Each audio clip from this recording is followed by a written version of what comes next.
Amici di Gazzetta Regionale, siamo con Mister Fabi al termine della finale scudetto vinta dai suoi ragazzi della Vigor per Conti. Mister, le chiedo quanto è emozionato. Abbastanza, devo dire la verità, è stata una settimana molto lunga perché abbiamo chiuso sabato e rigiocare domenica è stato un viaggio lungo. Penso si sia concluso per noi nel migliore dei modi con una cosa meravigliosa, impensabile, quindi siamo molto, molto contenti.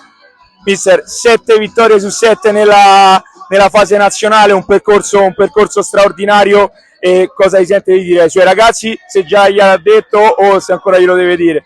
Ma lo sanno quello che penso di loro, però oggi hanno confermato quello che penso di loro. Sono dei ragazzi spettacolari, grandiosi, hanno cercato di dare tutto quello che avevano per raggiungere questo obiettivo e penso che se lo siano meritato.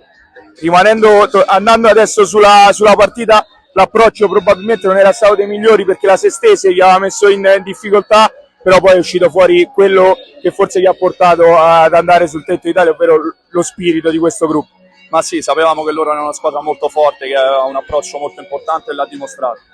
Lo sapevamo perché conoscevamo la squadra, quindi bisogna fare, penso che sia più un merito dell'avversario che un demerito nostro. Se noi abbiamo avuto un merito era stato quello di resistere, perché non penso che nessun'altra squadra a parte noi sarebbe riuscita a resistere all'impatto e alla forza che ha questa grande squadra come la Sestese. E per chiudere, mister, ti chiedo a chi va la dedica di questo trionfo.